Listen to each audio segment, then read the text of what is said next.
Go ahead. Hi there. I'm Dr. Moss David Posner, and this is the third in a series of Organized Stalking Survival, so part 3.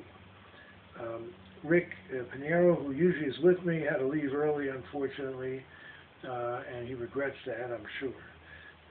But we want to go ahead and make sure that we have a tape out for you folks so that you know we didn't forget you. By way of information, tonight we did have a meeting, and this is what we usually do every 2 weeks or 4 weeks, depending, is to get a tape out the same night that we have a meeting of the local targeted individuals groups. Now, there are a couple of things I want to tell you, but let me give you a little bit of background about the Organized Stalking Survival or Targeted Individual group that met this evening. We had 3 additional people come down in a carpool from the East Bay area who have been targets, and each one of their stories is another nightmare story, and each one of them is very credible. Now, my colleague Rick and I are very good at picking up on perps, and these people were not perps. They're the real deal. And the meeting went very well. They were just happy to be here for the hour and a half or 2 that they were here. As I look back, I wish we had spent more time with them, but unfortunately we couldn't. We're lucky to have my professional taping man, Nitesh Patel, who has dropped everything and even postponed for an hour his bowling game so that he could tape this for all you folks this evening. And I want to tell you a little bit about the things we talked about in this meeting. Now, one of the things that is very important for people to remember is this. All of you have suffered as a result of this, whether it's psychological, physical, usually both. But what you have to remember is the more pressure that's being put on you, the more people that are tailing you, the more aggravation that you're going through, tells you one thing that you need to keep in mind and never forget it. And that is, these people are scared to death of you. Otherwise, they wouldn't be spending the time and the money to do all this to you. You're very important to them. I know that doesn't make you feel very flattered, but it's very true. They are spending a lot to keep this thing alive. Now, you might say, why are they doing this? They're doing this because of 2 reasons. The major reason is they are practicing finding out the ins and outs of mind control on groups and individuals so that they can keep who's ever left in this country under some sort of control.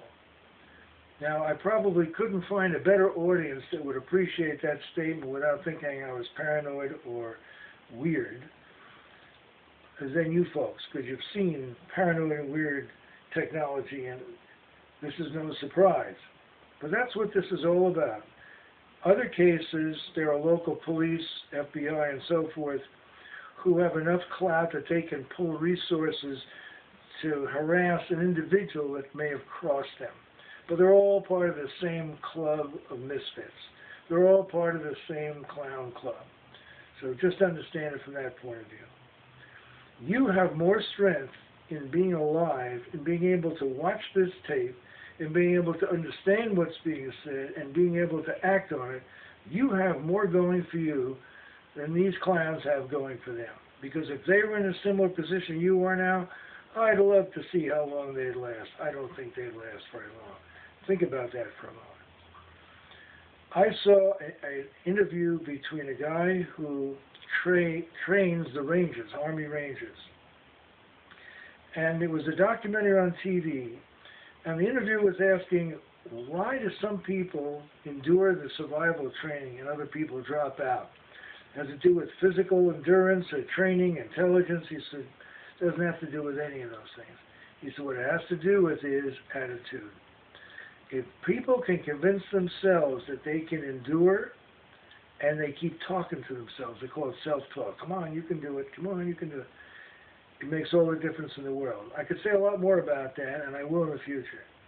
But I just want to give you a little bit of a pep talk here because you deserve it and you need it. We survive. That's what the name of this tape is, Organized Stalking Survival. We survive by the positive attitude, no matter what's happening.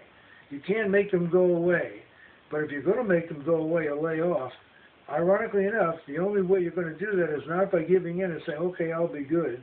That just encourages these clowns even more. You do it by saying, you know what, bring it on. I don't care. I ain't stopping.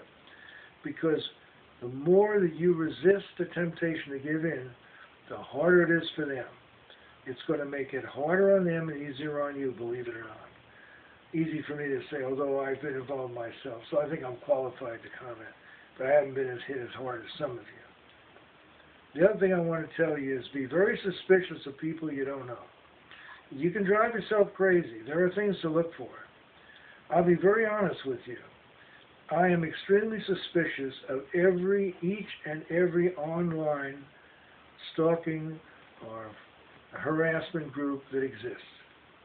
And I'm suspicious of them for the following reasons. One, years ago, when I first got involved with these groups, the moment I started to raise pointed questions, somehow the group leader or leaders found some excuse for forcing me out of the group. I've seen variants of this most recently. That's why I left the last group I was with. What better place to keep track of the victims and know exactly what they're doing? What better way to program them to be than to be the systems operator for an online group? That's where they get their information, and that's where they program you. The other thing about these online groups, they are very good at letting all kinds of garbage information in. You see these discussion threads.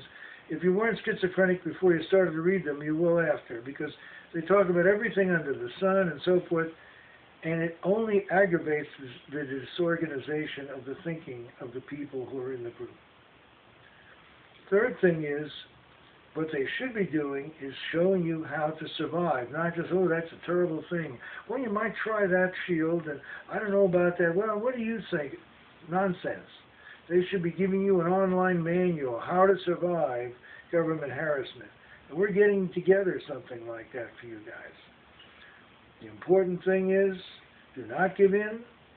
Develop a routine every day, however crazy it may sound. Go to bed at the same time. If you can't close your eyes and you don't fall asleep, get up, get a glass of warm milk, go back to bed. If you don't fall asleep in 30 minutes, get up again. In other words, follow routine. Even if you can't force yourself to do something during it, but follow a routine. Next, take notes on everything. Take notes on everything, write everything down. Carry a smartphone. If somebody gives you a hard time, you're not sure, just hold it up, punch the thing, and see what happens. Because one thing these people are scared to death about is exposure. And there are other techniques as well. There's just so much that we could go into. We don't have time to do it all. If you have any question, you can write to us. I'm Dr. Moss David Poser. Leave comments here on organized stalking survival. And I will be more than happy to answer any questions or comments you may have. So, good night, God bless, and don't give in to evil.